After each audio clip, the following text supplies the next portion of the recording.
왜 사람들은 주식에서 반복적으로 실패하는가, 그리고 어떻게 살아남을 수 있는가에 대해 말씀드리겠습니다. 제가 20년 동안 수천 명의 투자자들을 상담해오며 느낀 점은 매우 단순합니다.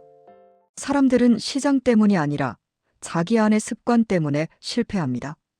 어느 날 상담실에 찾아온 한 투자자가 이런 질문을 하더군요. 왜 저는 항상 뒤늦게 사고 뒤늦게 팔까요?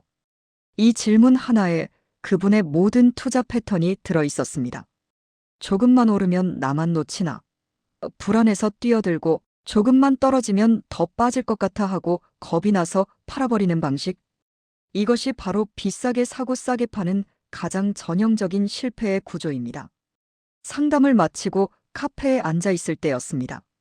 옆자리에서 들려오는 대화가 인상적이었죠. 유튜브에서 좋다길래 샀는데 떨어지네. 그냥 팔자. 이 말은 많은 투자자들이 실제로 하는 행동을 보여줍니다. 매수의 이유는 있지만 언제 왜 팔아야 하는지 기준이 없습니다. 전략이 아니라 감정으로 움직이는 매매죠. 그러다 보니 2%만 수익이 나도 빨리 팔고 싶어지고 반대로 20에서 30% 손실이 나도 언젠가 오르겠지 하며 방치하는 일이 반복됩니다. 잠깐의 작은 기쁨을 위해 큰 손실을 끌어안는 구조입니다. 더 위험한 습관은 확신입니다. 한 정보에 꽂히면 모든 돈을 한 종목에 몰아넣습니다. 이 회사는 무조건 간다라는 확신은 투자 세계에서 가장 위험한 신호입니다. 그 확신의 근거가 단톡방 추천, SNS 찌라시, 작전주 루머일 때는 이미 승부가 끝났다고 봐야 합니다. 형이 좋다더라. 카톡방에서 다 들어갔다더라. 이런 말 한마디에 마음이 움직이는 순간 감정은 투자자의 발목을 잡기 시작합니다. 그렇다면 우리는 어떻게 이 패턴에서 벗어날 수 있을까요?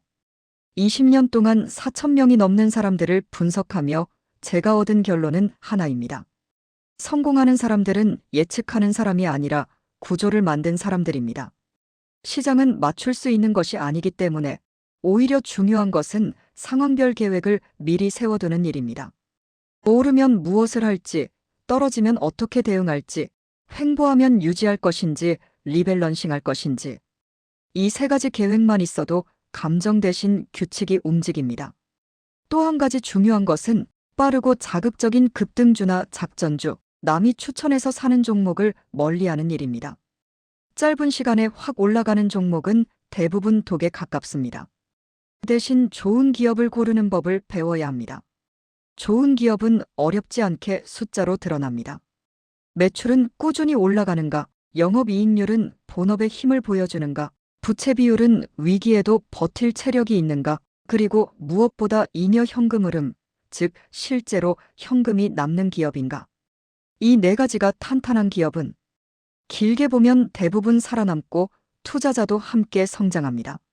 성공한 투자자들이 거의 예외 없이 하는 또 하나의 공통점은 자동 매수 구조를 만든다는 것입니다. 매달 같은 날, 같은 금액, 같은 기준으로 사는 방식.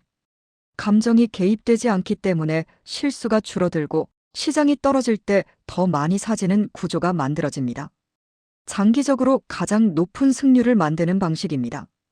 그리고 분산 투자는 종목의 개수가 아니라 성격의 분산입니다. 지수 ETF, 산업 ETF, 현금 또는 단기채만 있어도 포트폴리오가 크게 흔들릴 일은 거의 없습니다. 무너지는 것은 대부분 구조가 아니라 감정입니다. 마지막으로 말씀드리고 싶은 것은 손절입니다. 손절은 상처가 아니라 수술입니다. 기업의 펀더멘털이 무너졌다면 즉시 잘라내는 것이 계좌를 살리는 일입니다. 성공한 투자자들은 매수하는 순간 이미 손절 기준을 정해둡니다. 결국 투자에서 살아남는 사람들은 특별한 재능이 있는 사람들이 아니라 반복 가능한 구조를 갖춘 사람들입니다. 기억하셔야 할 것은 단 두 가지입니다. 예측은 운의 영역이고 구조는 실력의 영역이다. 그리고 재무가 튼튼한 기업에 투자하는 사람은 시장의 가격이 아니라 시장의 시간을 먹습니다. 이 구조를 가진 사람만이 시장에서 끝까지 살아남습니다. 투자의 핵심은 싸게 사서 비싸게 파는 것이 아닙니다. 가장 중요한 것은 시간이 지날수록 스스로 커지는 기업, 즉 매출이익 현금 흐름이 꾸준히 우상향하는 기업을 고르는 것입니다. 이런 기업은 단기 조정이 와도 결국 본래의 흐름으로 되돌아가며 주주에게 장기 복리 수익을 제공합니다. 여러분 모두 성공적인 투자 되시길 진심으로 바랍니다. 지금까지 에그머니였습니다. 시청해주셔서 감사드리고 구독과 좋아요는 큰 힘이 됩니다. 고맙습니다.